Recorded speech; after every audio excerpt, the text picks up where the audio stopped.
Mm, Some days I just miss my grandma.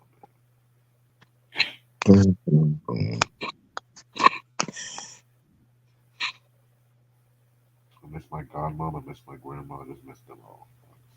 You're gonna be good, man. You're gonna be good. I'll be right back. Hold on. Give me a moment. Give me a moment. All right.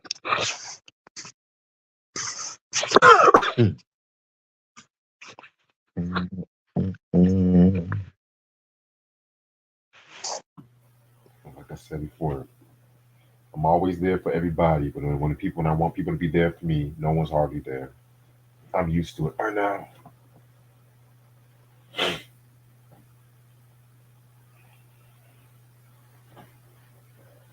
Fuck. I didn't even email the fucking. I forgot to email the notes to myself. Great.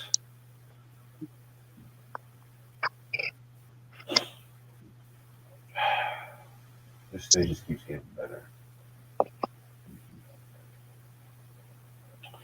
Fuck it. You know what? I'll just improvise tonight. I don't give a damn anymore. You gotta take notes for the album. You should already know this by heart.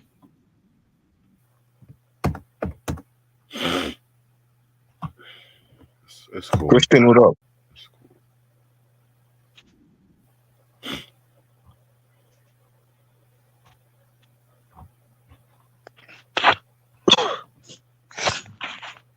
This is gonna be easy. One album is better than another one.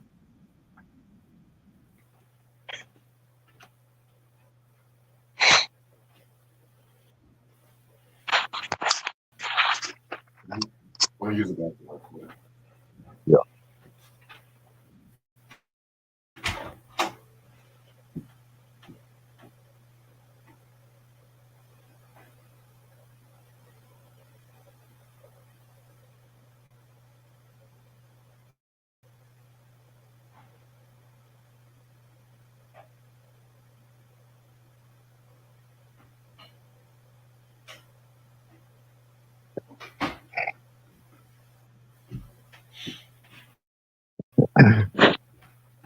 Fuck everybody. Everybody at sight. Fuck everybody. Where the fuck is my phone at? Great. I'm disappointed with the second one, Christian. That's why we're doing a double review. One is good, one is bad.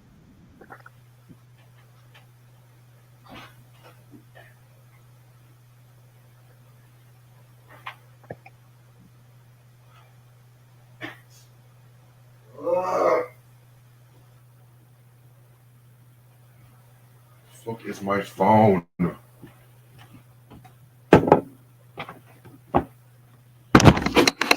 Shit.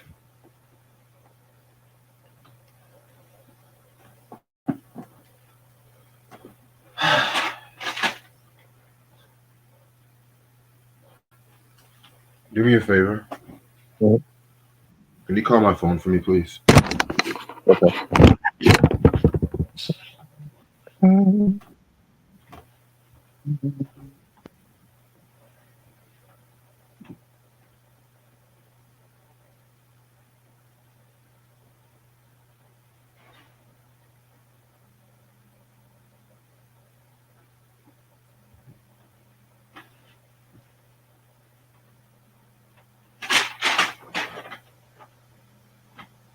I hear it. I found it. Thank you.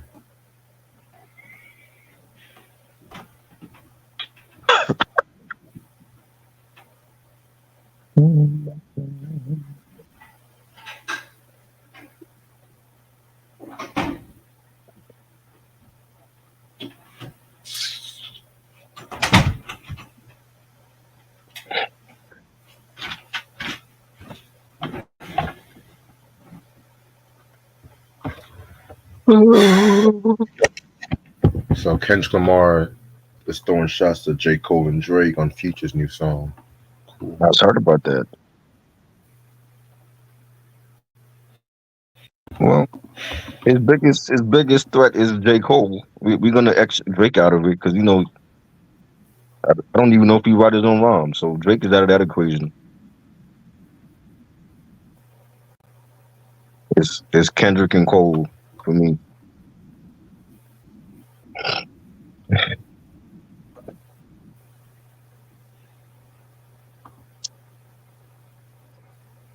Everybody's talking about that song. Fucking BJ sent me the damn song. I'm like, you listen to Future and Metro Boomin? What is this?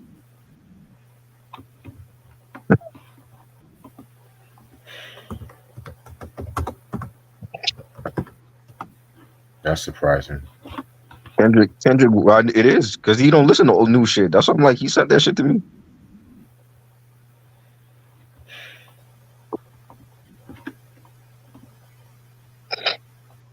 Like, yo, Kendrick wants some beef, yo. People are afraid to battle him, Because they still got control playing in their heads. right? Drake, I'm gonna tell you, Drake shouldn't respond unless he's actually writing his own rhymes. If you having a ghostwriter, don't do it to yourself because he battling Pusha T is different from battling Kendrick. He hasn't been the same since that battle. Exactly. You know what I'm saying? So I wouldn't. If I was Drake, I wouldn't even respond. Like I want to see. I'd rather see Cole respond to Kendrick.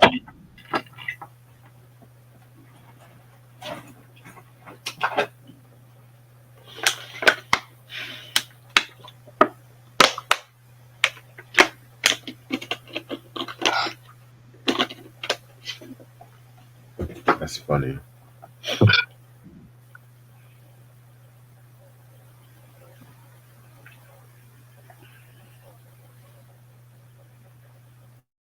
Right, and everybody's pretty much saying how Cole gonna respond. They ain't worried about Drake and shit. That's the funny part. Yeah, Drake ain't no threat. Who you threat to? Ain't worried about Drake.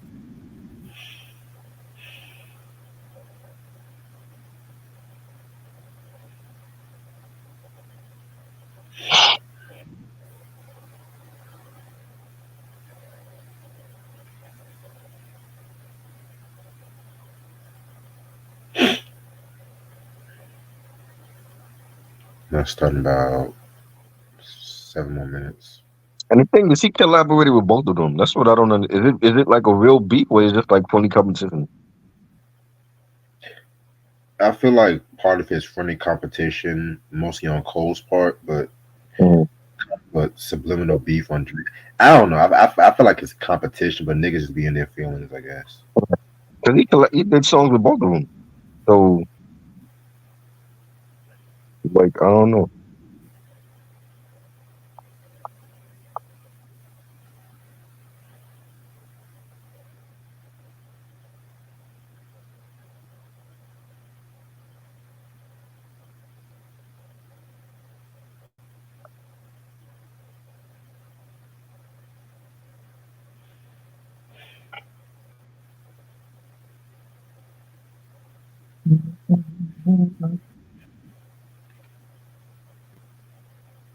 It is what it is. Those people that say that are stupid and they wasn't born when Michael was here.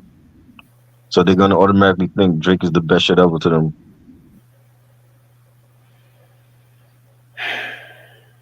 Let me see Drake wear a glitter glove on his hand and just stand there for 15 minutes while people fall out and pass out and shit. Can't do it.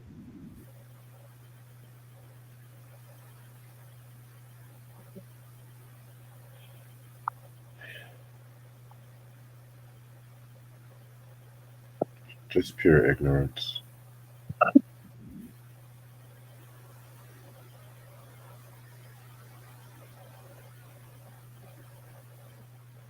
He was 9 and in the third grade. Wow.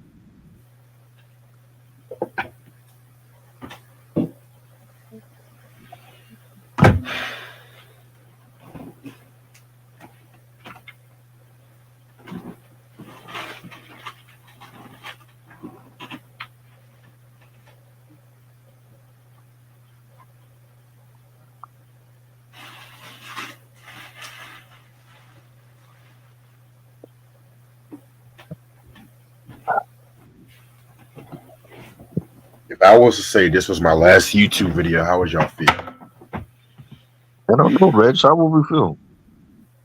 We probably wouldn't believe you.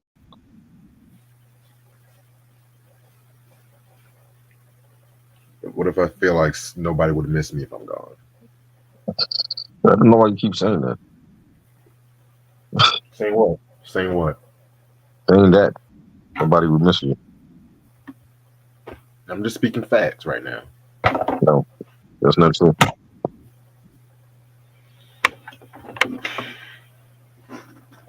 And every time I feel a certain kind of way, everyone keeps telling me, "Oh, it's going to be okay. It's going to be okay." I don't want to hear it's going to be You're okay. gonna let your audience, when you leave, you're gonna let your audience go to Rap Roundtable or fucking Anthony Fantano. You can't let that happen. You know?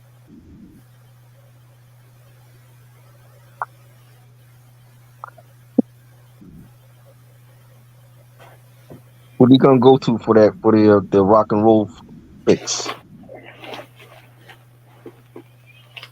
You know, you are the one. You can't. It can't go nowhere else. I feel like I don't get appreciated like that. I'm just going to be real. You do, but you have to also make yourself known out there too. I told you, you need to be a guest on a lot of people's shows now. You have the platforms. I don't understand why you're not on it.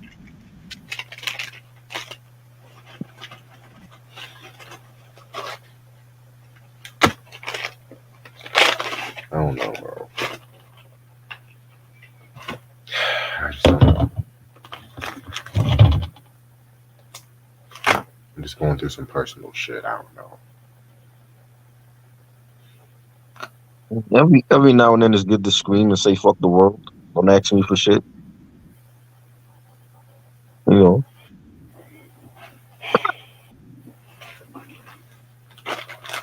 But bro, when it gets to a point where I lost something I've been trying to work hard for a good minute, especially when it's close to my dream, that's when I feel this kind of way. You know what I'm saying? That's why I'm glad I did what I fucking did to that motherfucker too.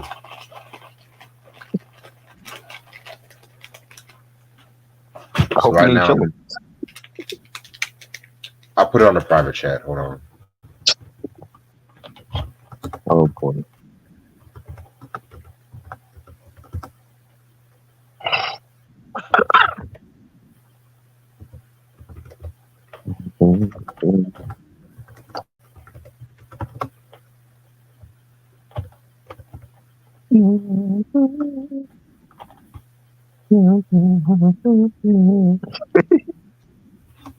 Evil Red strikes again.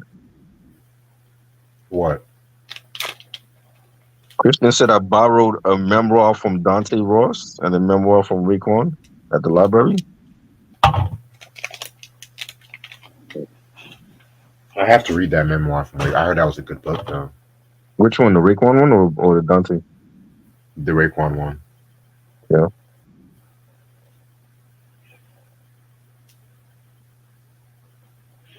I would have bought it, but I had to deal with this stupid car and stupid Mexicans fucking up my car. But Oh boy.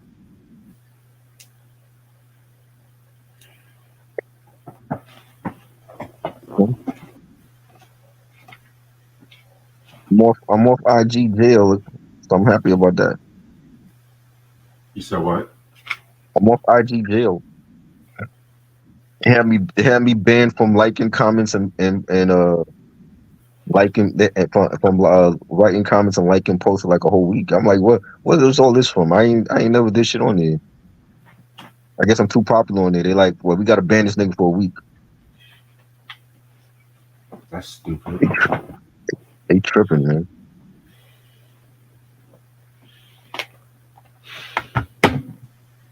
When you get banned and they tell you the date that you're gonna be free, it's not actually on the same day. Like they wait till like nighttime to take you off the ban. Exactly. I'm like, what the fuck?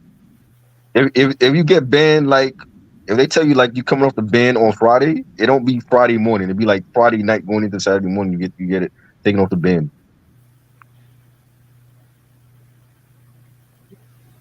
That's stupid. Makes no damn sense. And they doing it to other people too. It's like they shadow banning people. I'm like, what the fuck is going on with IG? Like they bugging right now.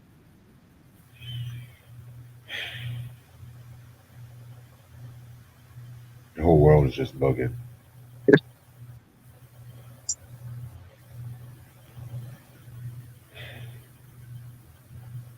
Okay, give me 1 second. All right, I'm ready to start whenever you are. So What's up, YouTube? How's everyone doing today? It's your boy Reg in the building. I got my homeboy Try in the building with me. How you doing? yo, All right, so today we're gonna do a double review. It's gonna be I'll Be Sure's second and third album. We're gonna start with the second one, Private Times and the Whole Nine.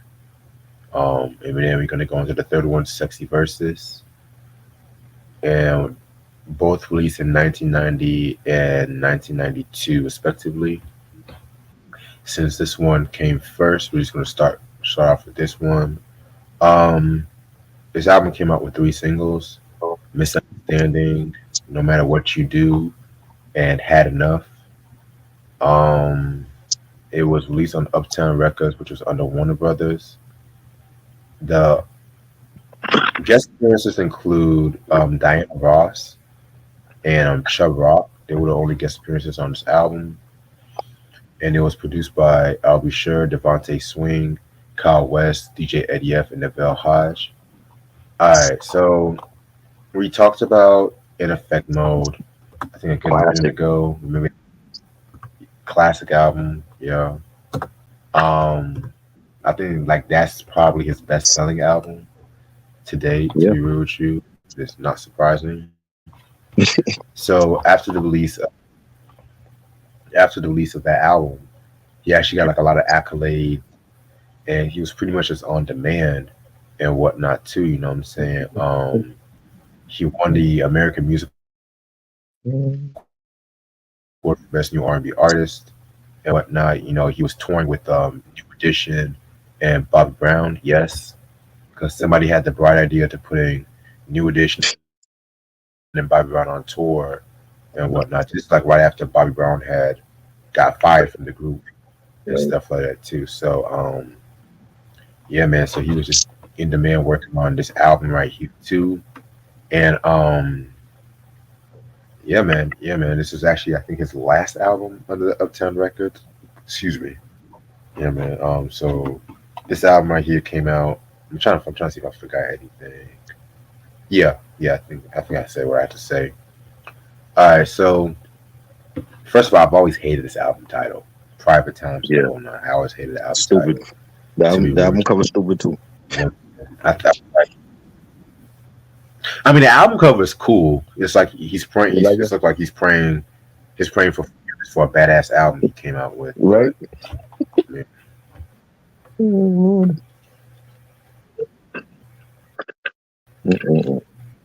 yeah. Um. So I was gonna say something else about this album. So yeah, man. So he really wanted to.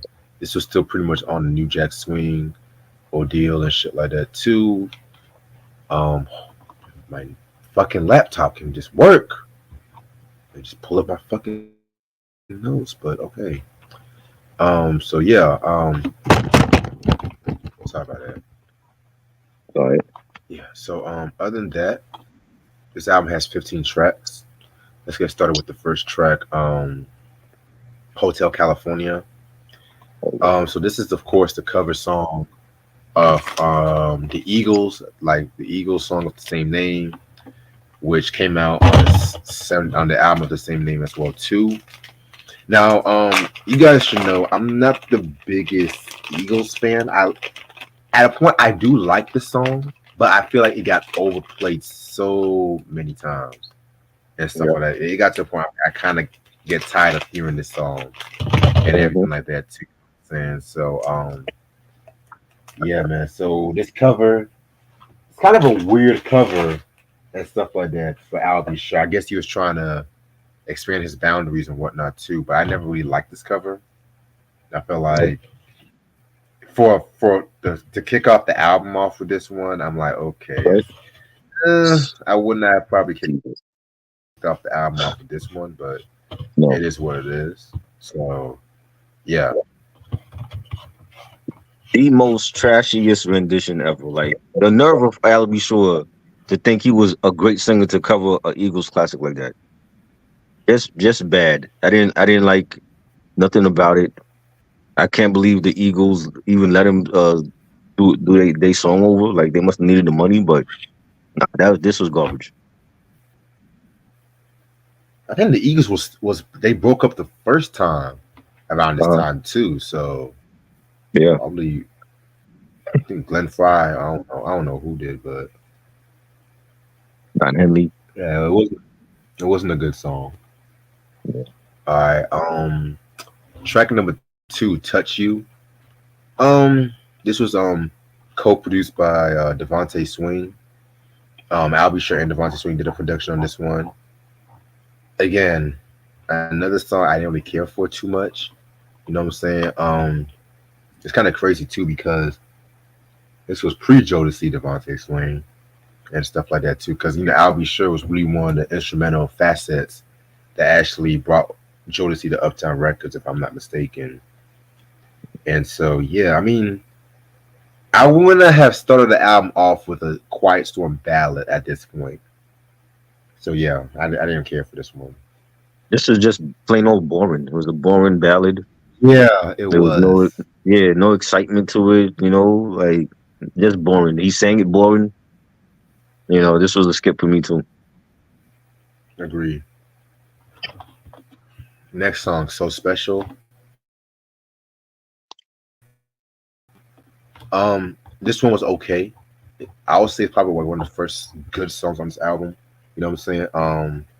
It's like a tribute to his lover plus sensual kind of song too. You know what I'm saying? So Mhm.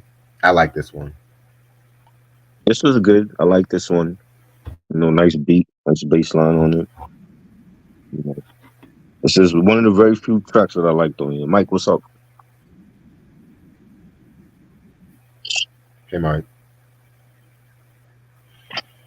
Yeah, definitely one of the few tracks.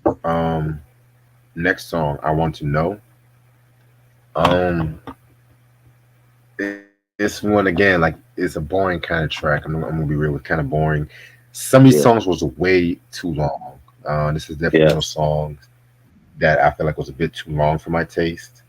You know what I'm Mhm. saying? So yeah, And he had long songs also on Sexy Verses, but they were better. But yeah, this shit here was bad. I didn't like it. it was better, but at the same time too, we'll get into sexy verses. We'll get into that one. Track number five, No Matter What You Do, featuring Diana Ross. This is actually my favorite song on this album, believe it or not. Wow. Yeah. And this was also on Diana Ross's album Force Behind the Power that came out in 1991. And that was actually I think that was actually her second album she did when she came back to Motown, where she had like a more New Jack Swing feel to it and stuff like that too. You know what I'm Right. saying? Which honestly, I'm gonna be real. The second, and I was talking to somebody about this on Facebook. Like when she came back to Motown, she definitely was trying to do that Janet Jackson Oh kind of God. sound, that Yeah. Jimmy Jam and Terry Lewis influence kind of ordeal and stuff like Yeah. that too. Which I like. I fuck with Diana Ross, but her She ain't voice, Janet. her voice was not that strong enough to do those kind of beats and stuff like that She too. not So, Janet. Fuck no. but other than that, with this song right here, I feel like this song it definitely gave me vintage I'll Be Sure, vintage Diana Ross. You know what I'm saying? Because I feel like Diana always does best when she is doing a duet with somebody. You know what I'm saying? Because Like I said, if you give Diana Ross like the right beat, vote. I'm not saying Diana Ross is a bad singer. Don't get me wrong, Uh-huh. but at the same time, it's just like it depends on what she can actually do with her voice. Was she boning? I'll be sure. Like when they did this record, 'cause this is I not guess. it for me. I didn't like this collab at all. It just seemed like Diana was like trying to latch on to like the young hottest R&B singer at that time, and I didn't care for the record. Yeah, respect, respect. You know what I'm saying? I just liked it because it was definitely one of the more genuine R&B tracks on this album. Right, And I don't know if it was just me, but it's definitely one of the more better songs from this album as well too. So and that's not saying a lot. it's not. Christian, save Oh that God, thought because I'm gonna talk more about that song because you took the words right out of my mouth. just that. Track Oh, 6, Shades of Grey. This one was okay too. Again, it was kind of boring in my opinion. You know what I'm saying? So it didn't really do a lot for me. I didn't like it. I thought it was crap. Albert. I Uh, feel you. All right. Next song we got is excuse me, Private Times. Um, Not that good. Didn't like this one. I actually like the title track. I thought the title track. I never had no private time. I actually like that. The chorus, the beat. It sounded like I think Eddie F did this one, right? DJ Eddie F Yeah, yeah. had like a Heavy D type of sound. Like he could have used a feature from Heavy D on here. You know what I'm saying? He could This was dope. Yeah, he could have definitely used Heavy D on this Yeah, album. yeah. Um, He didn't have no features on this shit like that. nah, nah. All right. Next track we got is Misunderstanding. I never liked this song. I never Never liked liked the the song. never liked the video. He was Right. trying to do some. And okay, so let's talk about some of these New Jack Swing songs. 'Cause I feel like a lot of these songs was like Bobby Brown rejects, in my opinion. And this definitely was something that could have been on Don't Be Cruel, or maybe Right. even released album The Mystic Voyage, whatever that shit was, and stuff like that too. But yeah, he was trying to dance and stuff like that. I was like, no, Mhm. Al, Yeah. this is not you. No You know Albert. what I'm saying?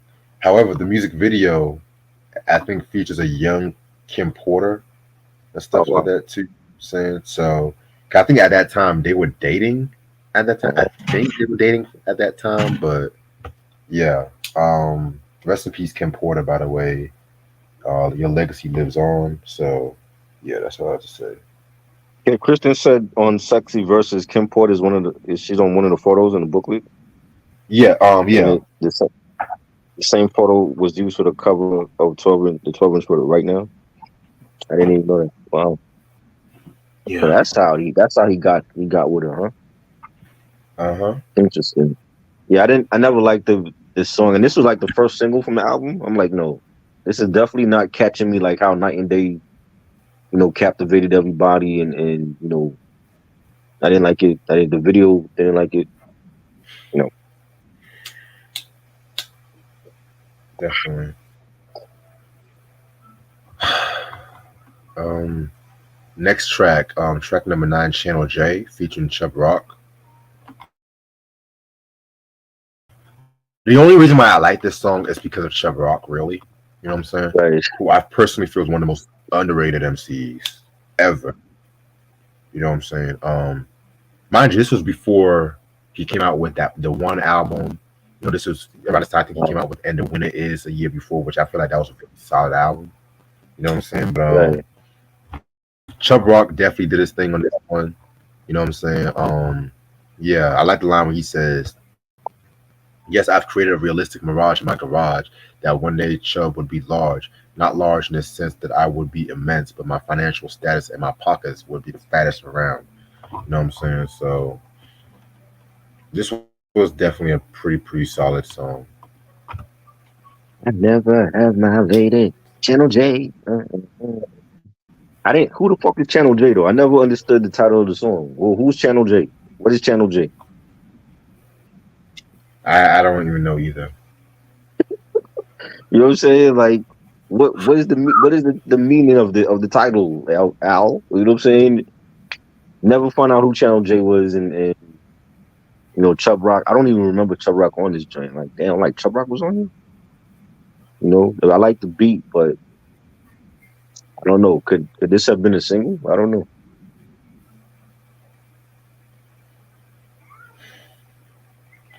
Christian said, "Without Chubb No, Walk, we would that's not true. have track." That's not Actually, true. yeah, because they were actually doing shit even before they hooked up with Chubb Rock. Yeah, Especially when you count the real Roxanne. No, right. not Roxanne Shante. I mean the light skinned Roxanne. You know what I'm saying? Um, who else do they do shit for? People forget they did shit for Cool G Big Daddy Rap, King. Big Daddy Kane. Yep.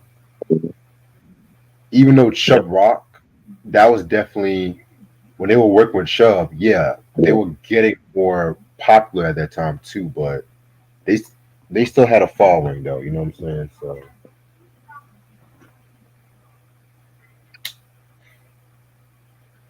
all right. Next song we got is "Had Enough." Um, a much better Devontae Swing produced track.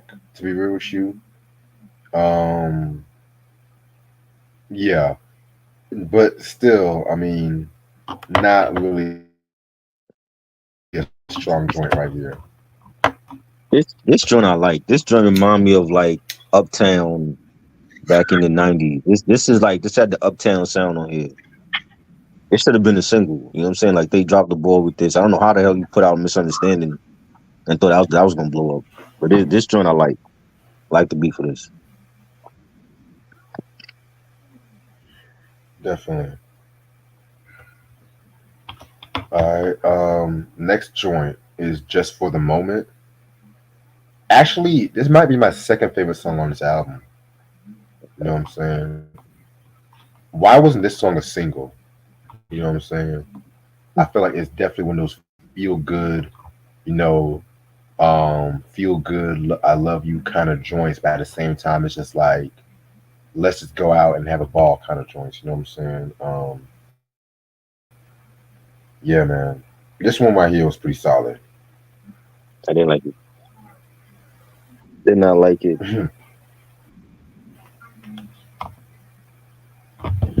I feel you. All right. Next song is "Sure Thing." I didn't like this track. This was not a short thing. This was trash. Did not like it. Yeah, I don't blame you. Next song is called "You Excite Me." Um, okay. Um, it's okay. That's all I have to say. That the song and the album did not excite me. I'm disappointed. It was terrible.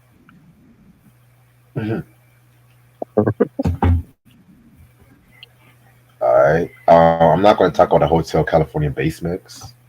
We'll skip that Why they one. I have feel like another mix of that song? Like the first version was terrible. Why do you have another one? that's, that's a good question. Like what? So what he thought he was gonna sound better in a acoustic version or something?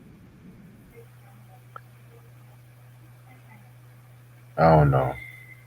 Terrible. All right. And the last song is "Ooh, This Jazz Is So." Um, a weird song. I'm gonna be real with you. Kind of a weird song. It's like an outro, but at the same time, it's like he's doing a poem. I don't know what he was doing with this one, to be real with you. So, yeah, you might This your and guess is as good as mine. this song was like from the first album. the Ooh This Love Is So, and then he does Ooh This Jazz Is So, and he jazzed it up. I actually like the jazz version for this, but why didn't you do that on your first album? Why you wait to do it on your second album? You know, that could have been like a bonus track because the first album only had like what 9 songs. That could have been a bonus track on it. Right. You know, you wait till your second album to do it, then I don't understand that. Yeah, I don't understand it either. Overall, this isn't his worst album in my opinion. This is definitely the definition of a sophomore jinx. Yep. I don't know what direction he was trying to go with this album. It's like when it came to the ballads did not have a lot of life in them. You know what I'm saying? I feel like it's just your typical "I love you, I love you, I love you" kind of songs. You know what I'm saying? Because the first album was strictly like New Jack Swing, mid-tempo songs, maybe one, maybe two ballads and then shit like that. But this one, he really kind of focused more on the ballads. But then when you get to the New Jack Swing songs, it's like it definitely has like a Bobby Brown kind of feel to it. You know what I'm saying? With I fuck with Bobby Brown, but if it's like I said, Al and Bobby definitely have different styles. Right. Al is definitely more of like a crooner, while Bobby was more of a showman, entertainer and stuff. The bad boy. Let's just say that. Right. So I'm gonna give this a 1 out of 5. I think it was just bad promoting by Uptown to make Misunderstanding the first single. That wasn't catchy at all to me. I think they severely dropped the ball with that as the first single. You know, he could do ballads. He's always been he has the voice to be a good crooner, but the ballads were boring. The New Jack Swing songs were boring for the most part, except for maybe 3 songs I liked on here, and the ooh jazzed up mix, which should have been on the first album. But this was just bad all around. You know, and then I remember when that misunderstanding video came out, and he was trying to dance like Bobby Brown. Yeah, you're not known for dancing, Al. You the pretty boy with the curly hair and rocking the denim jacket. You singing to the girls. That's your thing. You're not Bobby Brown. You can't dance like Bobby. So I didn't understand that. So, but this album was just all around bad. Giving it 1 mic.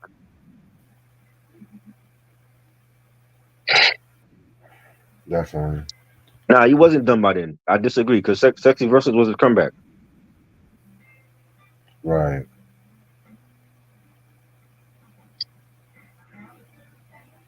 Give me 1 second. You don't be automatically done with 1 bad album. I mean, I can understand if you drop 3 bad albums consecutively, then he would be done. To me, Eminem is done. Musically, he's done. I don't care to hear nothing from M, but lyrically, he still got it. Right. All right. Speaking of Sexy Versus, yeah, this is his 3rd album right here. You know what I'm saying? This album came out September 22nd, 1992 on Warner Brothers Records. Hold on.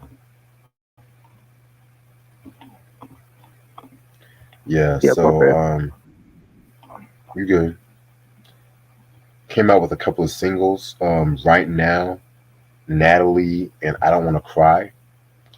Guest appearances include Red Pruba, Shub Rock, Rakim, Slick Rick, Breon Lathrop, and produced by Vincent Gilbert, Kevin Dean, Kia Maya Griffin, Vincent Herbert, Albie Sher, Devontae Swing, Howie T, and Kyle West.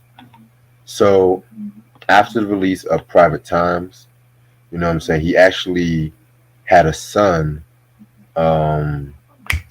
with Kim Porter, Quincy Brown, and stuff like that too. Which you guys should know he plays Crown. He plays Crown.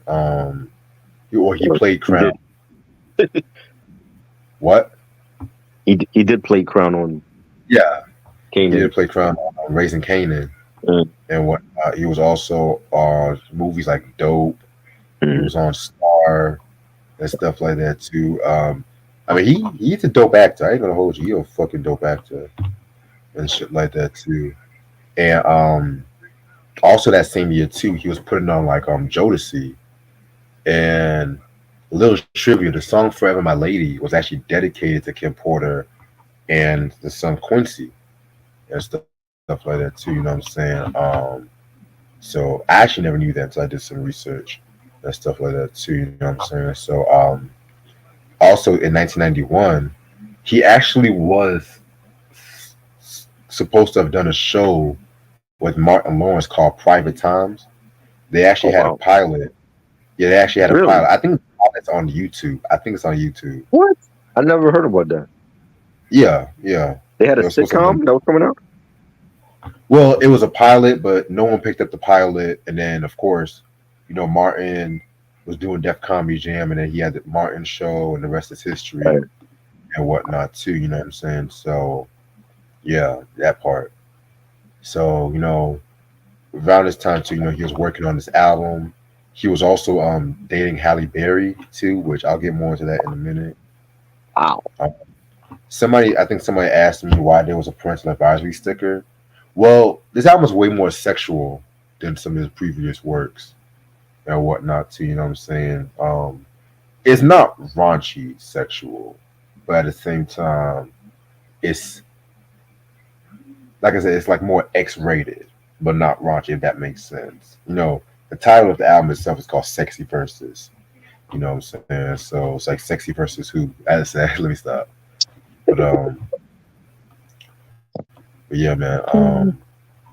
This album right here, I honestly wish I had this album. I actually almost bought the album at one point and stuff like that too, but the price they were trying to go for that was way too expensive. You know what I'm saying? So, Oh boy. all right, this album has 13 tracks, and we're gonna get started with the first song right now. This is actually my favorite song on the album, and also too, this is actually my favorite Albie Sure song. Period, in my opinion. You know what I'm saying? I know the Night and Day fans gonna be all like, "Well, what about Night and Day? What about On Your Own Girl? What about?" Look, I love all that shit. I love all that Mhm. fucking shit. Right now is literally one of the best baby making R&B songs ever, in my personal opinion. Like Yeah. that whole fucking song, like the way he started off with that vocal and shit like that. I love the first verse. He's like, "I'm having a good time, baby, spreading my love around. You can always catch me going up and down. Are you having a good time, sugar? So do what you want? So do what you want to do. Rub my body down the whole night through. You know what I'm saying? This already getting to the point. And when I think of this song from I'll Be Sure, this song and album really was a transition period not just for I'll Be Sure, but for R&B because by '92 the New Jack Swing sound was kind of reaching its peak, and it was kind of making way for this more hip hop soul, or you had of course the Mary J. Blige's, the Right. TLCs, and stuff Right. like that too. And when it came to '93, of course, we had a more of a contemporary R&B feel, but we're not going to get into '93 yet. You know what I'm saying? But this definitely transitioned him from just the boy next door to just a grown man and whatnot too. You know what I'm saying? This is definitely my favorite Albie Sure song. Period. This one's always on repeat. I definitely I didn't hear this album back then. I remember when it came out, but I never like after the first album and then like how bad I was disappointed with the second one. I didn't even check for nothing else after. So I remember when this album came out, and I just never cared to check it out. And hearing it many years and decades later, I definitely like it. I like this song, and the video is so reminiscent to Mary J. Blige "Reminisce." Like it's Yeah, real. It's thundering. It's raining. It's dark.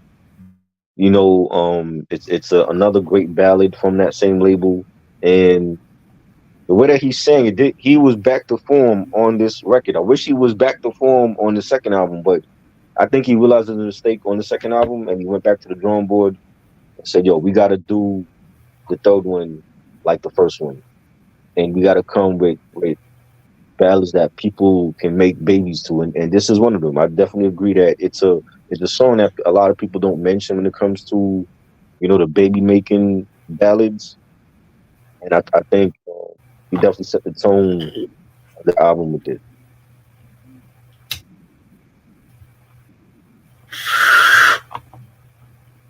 Definitely. Next song is called "You and I." Another dope track right here too. You know what I'm saying? One of those making love kind of songs and whatnot with a very slow, sensual beat. I love the drums that was on this record too. You know what I'm saying? I feel like vocally this might be one of my favorite songs on this album. Kiama Griffin definitely did a thing with the production, so I like it. Didn't Jodeci have a song called "You and I"? Yep, Yeah. So, did he write that one for them or no? I believe he did. I could be wrong. Yeah. I believe he did. Yeah, this was good. This again like another good ballad that Al is really setting the tone again with this album, and you know doing what he was known for doing, like giving us the great ballads as well as the Jack Swing tracks. And I think this was another good ballad. Definitely. All right, next song is Playing Games. This was produced by Devontae Swing. Love this record right here. Love the mid-tempo groove on this record. You know what I'm saying? This could have also easily been a single as well too. You know what I'm saying? So yeah, this was pretty dope. I like this. Love Devontae Swing, underrated producer. This is another great ballad. Already we got like three ballads to start the album. And they all fire. So Definitely. Track number four, Natalie. So this was actually a tribute to Halle Berry. The reason why he called it Natalie because at that time she was on this movie called Strictly Business. I've never seen the movie. you never I've saw never that? seen Strictly Business. Never. I've heard about it. The I think cast. that I was love the cast. yeah. I think that was the first. I want to say that was the first movie I seen her in. That's what a lot of people said. It's either Yeah, that movie or Fever. I saw an interesting post today on IG saying Strictly Business was the movie where Halle Berry became Halle. yeah, And I honestly have to agree with that, to be real with you. You know what yeah. I'm saying? The cast, like Tommy Davidson, Joseph C. Phillips, who played Martin on Cosby Show, um, Anne Marie Johnson, underrated actress, Kim Coles, that was definitely an interest. I think the movie's on Tubi, I think, but Mhm. Okay. if not, I can always find a way to watch the movies. I heard it was such a dope movie. But other than that, this song was pretty dope. You know what I'm saying? Definitely, him showing his love to Halle Berry and everything like that too. You know what I'm saying? So, I like this one. Yeah, this was dope. A nice ode to Holly Berry, and yeah, it was definitely did his thing on this ballad. And it was good. Yeah. All right. Next song we got is "Ooh for You Girl" featuring Grand Puba and Chubb Rock. Very dope songs right here. It's kind of crazy though. For an R&B album, he picked like the creme de la creme when it comes to a lot of the rappers and shit like that too. You know what I'm Yeah, saying?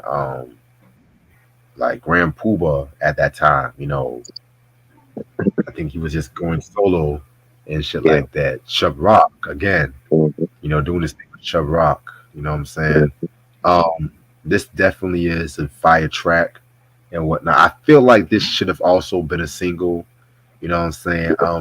And that's a thing I do want to talk about when it came to like the album and stuff like that. Because I feel like it's kind of interesting for an R&B album with like a lot of these hip hop tracks, hip hop rap features. Not one of them was really a single, which I feel like was kind of weird, especially for 1992. Because yeah, hip hop and R&B at that time it was still pretty scarce. It wasn't like common collaborations. I would say it wouldn't get common to like maybe like the mid '90s with Method Man and Mary J. Blige, Mariah and ODB, and so on and so on. But up at this point too, it was still pretty scarce. So that's why I was. It's kind of I get why they didn't pick a lot of those as singles, but at the same time, I don't get it. So yeah. Yeah, this was dope, man. Like he got, two ill rappers at that time, Vancouver, Chubb Rock. They definitely was doing their thing in that time, and they both killed the track. Puba definitely was tailor made for this. Just him, his braggadocio rhymes and having Chubb on it. After Puba, and the beat was fire. Yeah, it did run a little bit too long. It was like almost 6 minutes long, and I felt like he could have shortened it, but it was definitely was a strong track on here. Definitely. All right. Next song, track number 6, "Kick in the Head" featuring Rakim. Very dope song as well too. This was another weird collaboration that managed to always work. Of course, you guys know Rakim being my favorite MC, favorite rapper of all time. You know what I'm saying? Of course, they definitely did their thing on this track right here too, Rakim. And it's kind of crazy too because around this time, he was kind of experimenting with R&B with the Don't Sweat the Technique album. Whether people want to be technical about that, it sounds like Keep the Beat, What's on Your Mind, and shit like that too. Which I feel like those songs don't even get Keep the Beat don't even get its just due. I know everyone knows What's on Your Mind. Mm-hmm. I might have to do a re-review on Don't Sweat the Technique. I feel like that album. Yeah. I feel like that always gets overhated. I don't know. I don't fucking know why. Yeah. And shit like that too. Because when it comes to Eric B and Rakim discography, it's hard for me to really just say which one's my favorite. Sometimes I'll say Let the Rhythm Hit 'Em. Sometimes I'll say Paid in Full. Sometimes I say All the Way to Hell. Sometimes I would even say the Technique album. But yeah, man, I might have to re-review that album though, because that album was very, very, very underrated. Casualties of War, that was my joint. Oh, what's that one joint? Know the Ledge. Yes. That's my joint too. Know the Ledge. Ooh. Yes. With Know the Ledge, Rakim actually played the drums on that song. Yeah, that's what I heard. I think you had told me that he played the drums on it. Yeah. That's and crazy. Also, and guess what rapper was on the Don't Sweat the Technique video 2 years before he actually came out? Nas. Wyclef.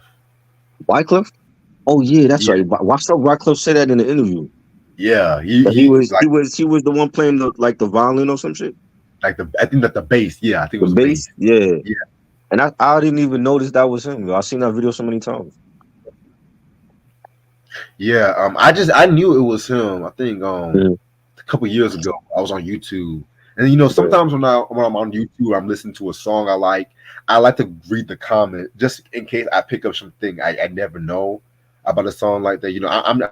I'm just that kind of guy, but still, it's just like I never knew that shit. You know what I'm saying? But I think Rakim also played drums on another song. Another song he played drums on. But I can't really think about it, But so he's a drummer then. He had he took drumming lessons and stuff. Yeah, Rakim can play instruments. I watched interview. He said he used to play a lot of instruments and shit too. Wow, that's dope. And you know what famous singer he's related to, right? Wasn't his father's like a jazz musician or something, right? I think, but he's a nephew of Ruth Brown, the singer Ruth Brown from Wow. So it's already in his family. Oh yeah. That makes sense. That's why they always used a lot of jazz in they songs and shit. It makes sense. Oh yeah. You know. Thank you, Idol. Yeah, you did play the sax and the trumpet. Okay. But yeah, you said your thoughts on them. Yeah, this was dope. I didn't expect this to hear Rakim and Al B. Sure because Rakim didn't do a lot of R&B features. You know, and the ones that he's done were classic. The Jody Watley song, the Truth Hurts. The Truth Hurts Addictive is my favorite. Always loved that joint. This joint I didn't expect to hear him on an Al B. Sure album, but he definitely did his thing on here. You know, the beat was fire. He said, you know, give me room as I get larger. No need for climax as I massage you. Like just his classic Rakim flow on the track was just great. This should have been a single too. You know what I'm saying? This could have been a single as well. I don't know at that time if I don't know if it would have worked. Maybe that's why they didn't do it because you know it's Rakim, it's the God MC. He's on the R&B track. You know what I mean? But I like this joint. Yeah, I love this joint. Um, track number 7, "Turn You Out," featuring Slick Rick. Believe it or not, this is actually my favorite hip hop feature on this album. You know what I'm saying? Okay. Rick. You know what I'm saying? Unfortunately, you guys should know, he was going through his other issues at that time. I think he did this shit when either I think before he went to prison and stuff like that. But yeah, this definitely was another fire joint. Um, man, Ricky D. That's another MC that I say that I'm gonna keep it real with you guys. I feel like Mhm. Slick Rick is a contender on the most influential rap of all time. And let me say this. Let me say why. Because image wise, niggas be trying to match the jewelry. Yep. You know what I'm saying? The cadence, the Mhm. style, the like Mhm. coming to the game acting like royalty and Right. stuff like that too. You know what I'm saying? Like when Rick really came out, he did not sound like LL. He didn't Nope. sound. He wasn't screaming on the beat. He wasn't doing that whole A B kind of sound. Like it was just like he was just really smooth with it with his story, and he was story, and it was classic storytelling. You Right. know what I'm saying? Like I don't understand why the Great Adventures of Slick Rick is not in among like the greatest Davies. The way people be talking about Illmatic and Get Rich or Die Trying, Ready to Die, which I love those albums. I Mhm. love those albums, but the Great Adventures of Slick Rick, that album itself, is so legendary. The Yeah. production, I stories, agree. you might as well call it a concept album to an extent, really, Yeah. if you really think about it. But I'm just rambling on about Slick Rick. But this is definitely my second favorite track on this album. But I heard him. I heard his voice on the song. I didn't actually hear him do a verse though. Wasn't that Al that was rapping? I think that was Al rapping, but It sounded like yeah, Al. he I mean, was. Look, I'm like, I could be wrong. Huh? I think you're right though, but Yeah. true. Like Slick is on the track, but he's not rapping. It's Al. Al is the one rapping instead, which I don't understand because he's never done that. But I'm like, why are you rapping? Like you have Slick Rick on the track. You don't need to be rapping when you got Slick on there. You know That's what I'm like saying? Master. So That's like Master Ace, like impersonating Biz Marquee and stuff right, like that. But right. I actually liked Al's rapping. I'll be real with you. He wasn't Yeah. that bad. But you got Slick Rick on there. Yeah, you don't need to rap You when you got do. Slick Rick on there. That's true. But what more can you add with your rap to when if Slick Rick is on there? You know what I'm saying? So I'm like, Well, why is I'm just hearing this ad libbing? I'm not hearing actually Slick Rick rapping. maybe Slick Rick was going to drop a verse, but you No. never know what happened. Maybe he just Right, got caught up in that shit. You know what I'm right. saying? Al wanted to Al wanted to be a rapper at that time, so it's just like, Yeah. No, we all. yeah,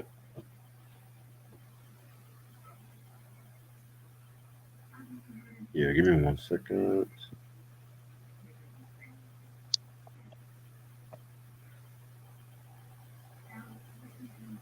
All right, next song.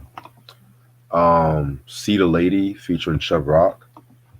This song was pretty okay. You know what I'm saying? It was pretty cool. You know what I'm saying? Chubb Rock definitely did his thing.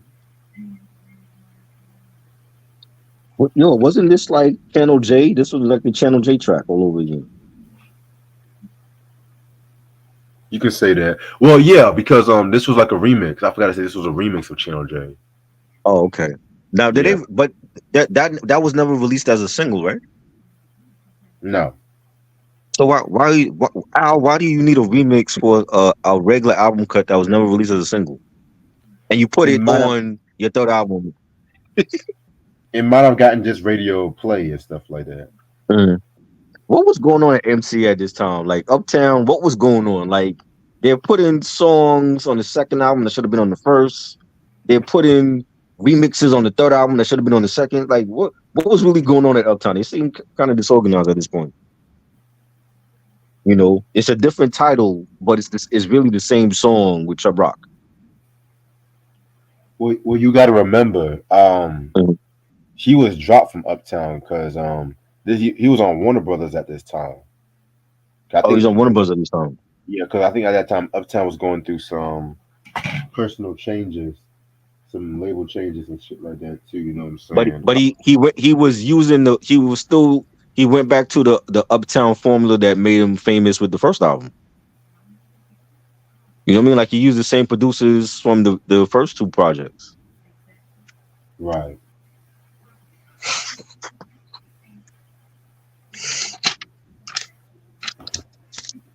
Yeah.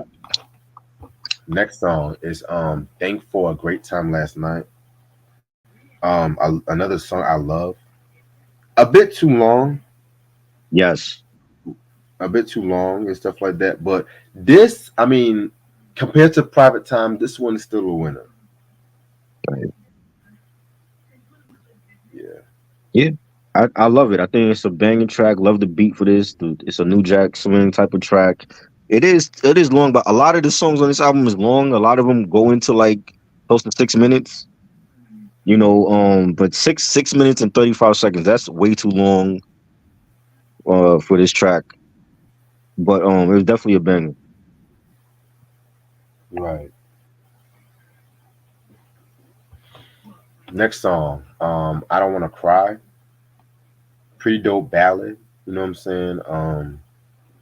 Self-explanatory. Yeah, this one was pretty straight. I love the beat for this. The saxophone play, the synthesizers on it. Another heater that he has in here. Like, there's really no bad songs on this album, man. Like, this is a complete turnaround from the second album. You know what I'm saying? Right. And this is fire. I like this one too. Same. Next song is Die For You featuring Breonna Thrope. I don't know who this Breonna Thrope is. I tried to find some information about her, but I couldn't find anything. But this one was pretty solid too. You know what I'm saying? Not a bad record. And it's the Queen Latifah sample is for Black Rain. Yes. Like the beginning part with the background vocals, and that was for like that DJ interlude on Black Rain. But I like this joint. Had a nice beat, you know, dope ballad. You're right. Next track, I'll Never Hurt You Again. Another sentimental track that I feel like was a bit too long for my taste. You know what I'm saying? But again, not a bad song. You know what I'm saying? Just one of those vintage Albie Shore songs I love. You know what I'm saying? So yeah, this one's not bad. This is dope. It's a nice album cut.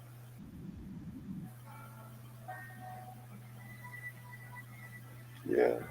And the last song, Papes in the End, featuring Greg to the Head and Slick Rick. This one was okay. It wasn't really one of my favorites. I like the beat. Beat was fire. You got Slick Rick again on here. You know what I'm saying? And maybe I think he learned his lesson this time. You know, Right. gotta use Slick Rick. If you have a Slick Rick feature, you gotta have him rap. You know what I'm saying? And this is dope. Yeah, definitely. Overall, a very, very, very massive improvement over the second one. You know what I'm saying? This one right here was pretty good. I definitely felt like, with this album, he went more in his grown man phase with this one and shit. And I can definitely tell that he definitely learned his lessons from what's the album? Private Times and shit too. So not a bad record. Like I said, this is actually my favorite album he ever done. You know what I'm saying? Yeah, I'm gonna give this a 4.5 out of 5. Definitely a way better turnout than the second album. I think Al learned his lesson with that sophomore jinx, and he went back to basics, and he went back to what got him to the dance of the first album, and just having the dope New Jack Swing tracks, and having the features with some of the like top rappers at that time, and having the lush ballads, and this was an all around way better album. And you know, I feel like it should have been more singles on this album though. Besides right now with Natalie, I should have been more singles released. But I don't think there's a bad song on here. I think he definitely was focused on this one, and I think this album really saved him, because if he never came out again and he ended his career on the second one, like we wouldn't even be talking about him right now. Like he definitely, this album saved his career. He wasn't a one album wonder like a lot of his fans thought he was. You know what I'm saying? And he had another solid album to go with the first one. And when we had joints like Right Now and Natalie and Kicking the Head, Turn You Out, Thanks for a Great Time Last Night. Like there's bangers on this album. So I'm definitely giving it 4.5. I think this one and the first one is his best albums, easily. And it was great. Definitely. All right, so I'm gonna end this off right here and whatnot. You know what I'm saying? This was definitely a fun review we done. So this Sunday at midnight, we're going to do Queen with the next album, Day at the Races.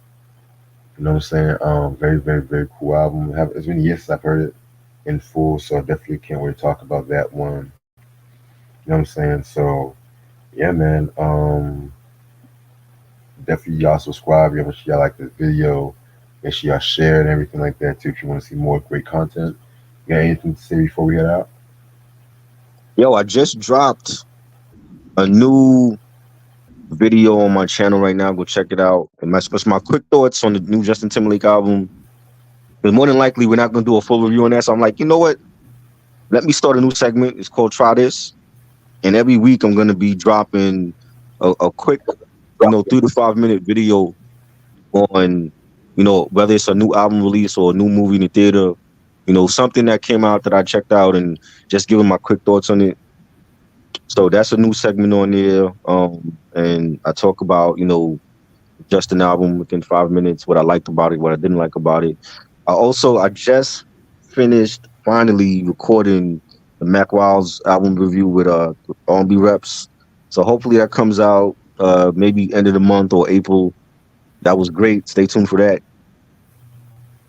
Yep. Okay, yeah, definitely. Yeah, I definitely saw the notification of your video while I was at work, so I might check it out a little later. Yeah, I filmed it right before we went live. So it was that easy. I just filmed it on my phone, and that's what I'm gonna do. I'm gonna be doing like the quick vids on my phone. It's easier for me, and it's gonna be. I want to say it's gonna be every week, depending on what releases come out. It's gonna be a weekly thing where I just give my quick thoughts on something that drops. So Definitely. All right, bro. All right. Well, hope you guys have. Yeah, shout out to R&B Reps, by the way. Yeah, definitely. Yeah. Hope you guys have a wonderful weekend, and I'll see you guys when I see you. Peace. peace.